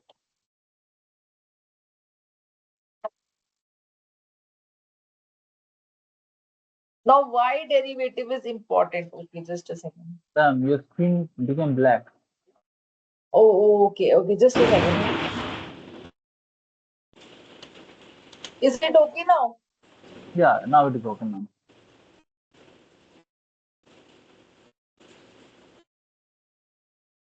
Now first, okay, I'll tell you what is the derivative. See, for MFML, you don't require all this. So I'll post some assignment, but they don't practice the limit questions. Limit is because you'll not cover limits in MFML course. Okay, so what is this derivative? Any idea of what is derivative? I just want to tell you what is the why we studied derivative in machine learning. So basically what we do is derivative represents the rate of change of one variable with respect to another. Right or not? Okay, first I'll just so it is notation is f dash x. So there is y, y is fx. So you want to find out how y changes. Y is fx. F is a function of x. Y is a function of x. Okay. Now how y is changing when x is changing? Okay. So that is your derivative. Okay. Now it is represented using f dash x d of. So this you require in machine learning because you want to find a gradient. For gradient, you need the derivatives. And derivatives are fundamental to machine learning because they will enable optimization by calculating the gradient of loss function which you want to minimize. Loss is like error. Error you want to minimize. Okay. So derivatives are very much useful for optimizing, minimizing your error. Okay. So derivatives indicate, what do they imply? They indicate the direction to move along the lost surface to minimize the error. Okay, so you compute the gradients of error function with respect to weights. Weights are the parameter that you want to find out. So that's why you study these derivatives. So they are heavily used. The derivatives are like gradients. Okay, so they're heavily used in neural networks. They will use in backpropagation, model training, all that. Okay, so if you want to find a specific point, I don't know, something wrong with the pen. Okay, so dy by dx. So take y to be the error, x to be the w. W is the parameter of the model, and you don't know what is your model initially. Okay, so you want to find, as your parameters change, how does the error function, loss function will change. Okay, now if you have some rule, fx plus gx takes the derivative, so it's like f dash x plus g dash x. And if you just subtract fx minus gx, it is equal to f dash x minus gx. G dash x. Take the derivative of fx takes the derivative of gx, subtract. What is f dash? What is f dash? Huh? What is? F dash?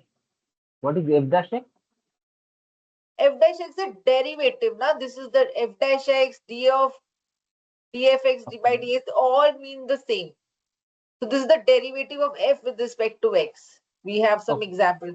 Then if you take the difference of two functions and then you take the derivative, it will be same as f dash x minus g dash x. Okay. And then you have product rule. Product rule, that means you multiply two functions and then take their derivatives. So it is equal to fx. You first take the first function, fix it, take the derivative of another, g dash x. Then you add it to, take the derivative of first function, then multiply with gx. Okay, this is the product rule. Okay, now if you have division, quotient rule, this is quotient because there is a division, fx divided by gx. So here what you do, in the denominator you take the square of gx, provided gx should be not be equal to 0. So here you take f dash x, keep the first, take the derivative of first function, keep the second function as fixed, minus fx, take the derivative of the denominator function. Okay, so now you have some rule application. So here derivative of x square is 2x, derivative of sin x is cos x. So okay, 2x plus cos x. Now if you have difference rule, take the derivative of this, derivative of ex is ex minus log, take the derivative of log x. Log x is 1 by x. Okay, then take the derivative of 5x cube. So what is it? 5 into 3 of x square. So this is 15x square. Okay, well, we have more examples. So x square into log x. So this is the product. Okay, so what do you do? Take the first function, fix it, take the derivative of another, then add it to, now take the derivative of first and fix the another. This is x plus 2x log x. Now comes the quotient rule. For quotient rule, I told you, take in the denominator function, take its square, and the numerator take the derivative of the first function, the numerator function, keep the second, the denominator function as it is, minus, keep the numerator function as it is, take the derivative of the denominator. Okay, so this is again, you take the this, you have function 2x plus 1 cube. Okay, now here fx, if you expand, so first way is expanded, fx is a cube, which is 8x cube plus a cube plus b cube plus 3ab into a plus b. So this is the expansion. Now you take the derivative. So it is 24x square plus 24x plus 6. Now another is function composition. Write this function as h of gx.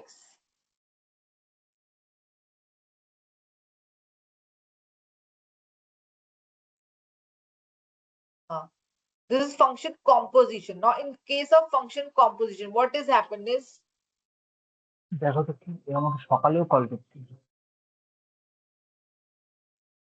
Function composition means gx is 2x plus 1, ht is this, t cube.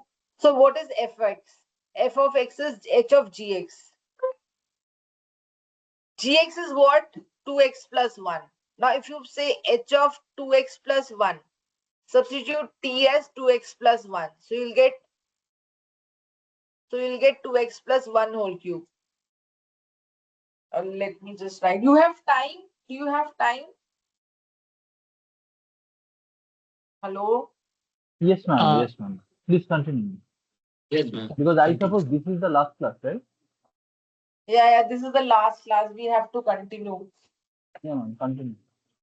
A second. Let me just, because something wrong with the pen. How long it will take? Ma'am?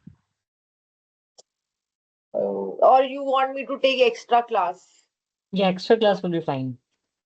Yeah, actually we have I shift believe, from ma'am. 8:30. Extra class will be really helpful. Correct. Because time is less, and if we hurry The much, things then will we. Correct. And ma'am, where I can see the recorded sessions, I was not able to find them. Can you please help here? What you are not able to see? The recorded sessions. Likewise, we are recording this. So where I'm able to find. I did not record today's sessions. Yes, No. ma'am. It's recorded. You are Recording is recording, going on. but for the previous sessions, where I can see the recordings. in Okay, meetings. go to the teams. Go to teams. Hmm. Okay. Go to this course page. You can see this course page. Go to this Yes. journal. Journal you can go like this. Click here. In that, you go to shared. Shared you go. Then within share you say go to recordings. These are uploaded PPT. This is updated. You can delete this. Okay. Okay. Yeah, fine. Thank you. Okay, I'll just stop here. I'll take extra class. When do you want me to take extra class? Tell me. Weekends. One more class. Weekends would be better. On Saturday. ma'am. Yes. Saturday you have Weekends class? already will be the classes. We have Saturday we have not received any evening. schedule so far. No, it is. Maybe Saturday, maybe you can take evening time only. Same. Yes. Because their class will be in the daytime mostly. Yeah. So maybe evening Saturday, or if all agree, maybe Sunday. So Actually, anyone So day. Saturday would be better. Saturday I'm flying to Hyderabad. Friday. What time? Saturday actually I'm flying to Hyderabad. Friday, in the which morning. Friday, ma'am? We have orientation actually. Yes. Tomorrow and Friday. One orientation session. Orientation tomorrow, What right? is the General option left? orientation. I think 2 days we have. Monday can we have? If all agree. Monday is fine because calculus will be covered later. This weekend actual class are starting, right? So to understand first class, we have already covered the concepts like linear algebra, matrix and all. Okay, so this Then ma'am, calculus. let's have it on Monday. No problem. Can have on Monday. Yeah, Monday it will be fine. I So think same time. one class will be sufficient.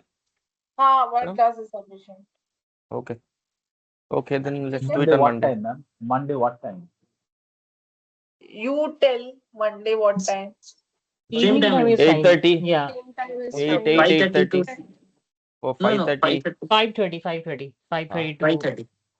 correct. ठीक है, done. Same time, 5:30 to 7:30, ma'am. Yeah. Ma'am, can we make it 6:30? Is it okay?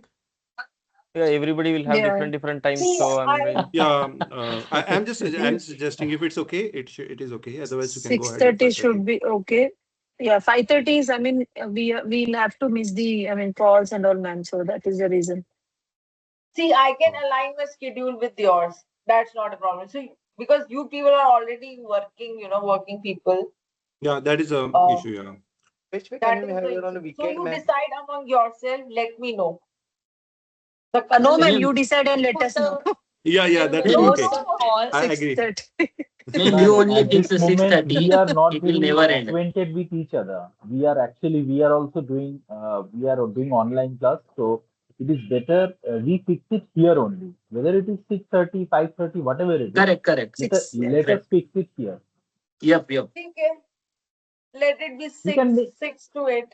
But I'm yeah, okay. Like I'm just that's okay. worried that the operations team, they don't let, because zero lectures are only scheduled during the weekdays. Once the classes start, your main classes are starting from Saturday, then they don't allow to take it during weekdays. But I'll convince them, and it's okay. Okay, because students only complain that teachers take during weekdays. It's fine then. Okay, Yeah, so ma'am, we don't final have other options other than, because weekend always we have the class, so we can't take. Better हाँ ठीक है. Monday is fine. final Okay. timing is 6 to 10, 6 to 8, right? 8. हाँ, Yeah, yeah. yeah, 6. yeah. Worst Okay, case, we okay. should have some recording, Correct. Yeah, madam. Sure. So it's yeah, recorded. It's yeah, recorded. yeah. Okay. Ma'am, just one Okay. thing. I suppose you shared one PPT in Takshashila. So in that All PPT, I PPTs suppose, are shared. can you I've shared show in me, ma'am, Teams which also. location? Which location? Can you show? I've shared in Teams. Now see the course page. Journal. Go to journal. Here I've shared. See lecture A0A updated. Lecture Okay. 0B updated. Okay. Okay. So today's lecture and yesterday's lecture both are here. Yeah. Correct. Ma'am, will you be sharing the problems for the linear dependency one? I'll share it today. Sure. Thank you, ma'am. Okay. Ma'am, one question regarding derivative use case only. So what is the, I mean, you already said earlier. So what is the use case of derivative in machine learning? Will you So repeat see. once more? Yeah. Sure. So what we have is derivatives. As you know, they indicate the direction. Suppose. Okay, so in machine learning, you have predicted price, like suppose we'll take the same example, predict the price of the house. Huh. So your model will predict some price and you have some actual price also. Okay, now we want the predicted price should be as close as possible to the actual price. So we calculate this error, right? Okay, you calculate. Actually, my pen is something wrong. Otherwise, I will write it. Okay. So we want the actual price should be as close as possible to the predicted price. Now, prediction is what? Suppose if you take a case of linear regression. So y is equal to w1 x1. X1 is suppose the number of rooms. Y is the price. So y is w1 into x1 plus w2 into x2. Y is the predicted price, and x1 and x2 are like number of rooms and the area of the house. So you want to find the relationship between the price of the house and the number of rooms and the area. So you want to, so W1 tells you what is the importance of number of rooms feature, and W2 tells you the importance of the area of the house feature. So you want to predict, you want to basically find out what are the values of that W1 and W2, accurate values, so that you have correct relationship between the price of the house and these two features, the area of the house and the room of the house. So you start initially with some random W1 and W2 because you don't know initially what are these values, right? Right. So these are your parameters. So you start with say 0.1 initially. It can be any value. So then you calculate, okay, you also have the actual price given to you. You are doing the training. So all this concept you learn, training test, you will learn in machine learning. So training, what you do, you want now predicted price y hat, which is W1 x1 plus W2 x2. It should be as close as possible to the actual price. Okay. So you calculate the error, y hat minus y. Y is the actual price of the house. You square it. So that is your loss function, error function. Now the parameters are what? W1 and W2. You want to find what is their value. So you do it iterative way. So you calculate the derivative of this error with respect to W1 and W2 because you want to minimize, Right. right? So you take the now you want, okay, in which direction you should move to so that the error between the prediction and actual reduces. Okay. So Okay, based on that, so we can tune W1, W2 value for correct, minimizing correct. loss. Yes, yes, yes. You have to tune that, and for that you need to compute the gradients only, and gradient is derivative. Like, okay, Okay. Okay. so derivative will tell you, okay, in which direction you should move so that so that your error reduces further. Okay, Okay. so this is what that is why we are talking about the derivatives. Okay. So integration will also come, kya? Like in machine learning or only derivatives? Only derivatives. Okay. Okay. Okay. Fine, ma'am. Okay, I'll just stop here. Thank you. Thank Ma'am, you. one last question. How much importance of probability in AI? Is it Very much okay? important Okay. because the thing is probability Ma'am, tells so you in next class you will cover this derivatives and probability. Next class. probability. Yeah, I'll cover. Since you have asked about probability, probability represents, this uncertainty. Uncertainty means, um, like, suppose I say in medical diagnosis, suppose I cannot say with 100% confidence that, okay, this person, okay, I should not take this example. Okay. So basically, probability helps us understand how likely an event to happen, whether okay, so it is dealing with the element of uncertainty. Okay, so suppose for one student I can say, like, okay, with this much probability he will pass the exam. Now I'm uncertain, right? Currently I'm uncertain because real world data is already uncertain and it changes with time.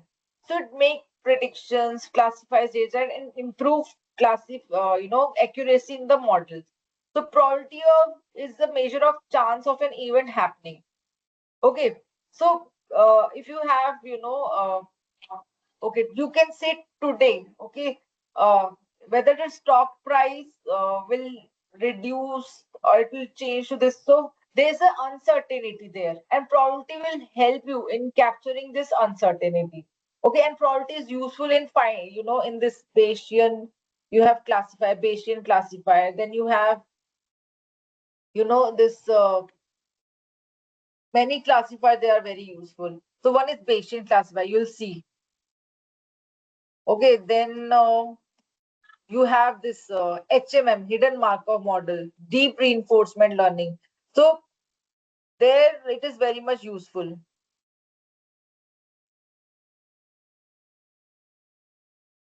This, so that's why you should study the probability because they help us capture the uncertainty. Okay, that's the core reason because real world data is messy. Okay, and it is uncertain. So okay, if you say like predict whether a mail is spam or not. Okay, so you say, okay, I can say with 0.92%, 0.92 probability that it is spam, and with the 0.08 probability that it is not spam. So probability lets model express. So this is the confidence I'm expressing. With I cannot say, okay, this is 100% spam. So instead of saying 100% spam, I'm saying, okay, with 92% confidence that this is spam, and with 8% like it is not spam. So it is used in naive-based classifier.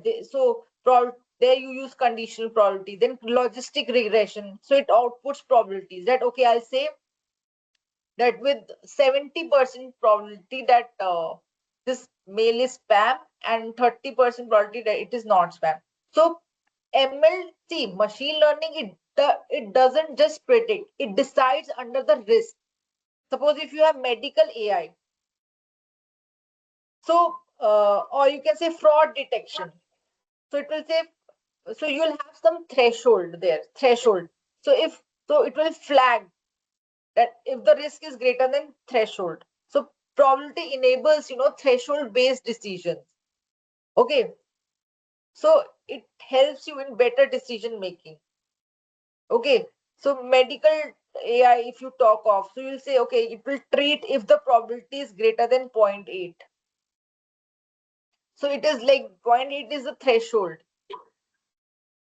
Okay, and many ML models optimize probability loss so that you have cross entropy loss. You'll study all this in machine learning, cross entropy loss. You have log likelihood. So you have to maximize the probability of correct prediction. Okay. So if you have this real world AI systems, for example, self-driving cars. So car is there. Okay. So it will say, okay, car detects the pedestrian with probability 0.95. Okay, it detects, okay, there is a stop sign with probability 0.88. So the decision that self-driving car takes, it is based on the probabilities only. Okay, so it's a backbone of modern AI because it is used in deep learning. Deep learning, you have softmax probabilities. NLP is natural language processing. You have to predict the next word. You are predicting, okay, next word is, suppose next word is goal, Anyway, please or you can say, so mute. you say with some prediction probability only. With this much probability, next word is goal. With this much probability, next word is this. So generative AI, LLMs predict probabilities. So in reinforcement learning, there also you have to learn the policy. Policy is about, okay, if you are in particular state, then which action you should take. So I take left action with probability 0.1. I take right action with probability 0.9. So everywhere. So probability means the language of uncertainty. Intuition is that. And machine learning, it learns patterns under uncertainty only because real world, it's very uncertain.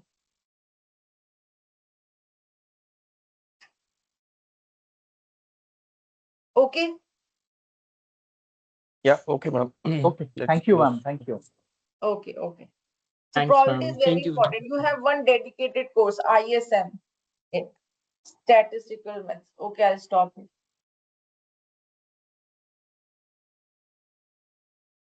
Okay, I'll stop recording.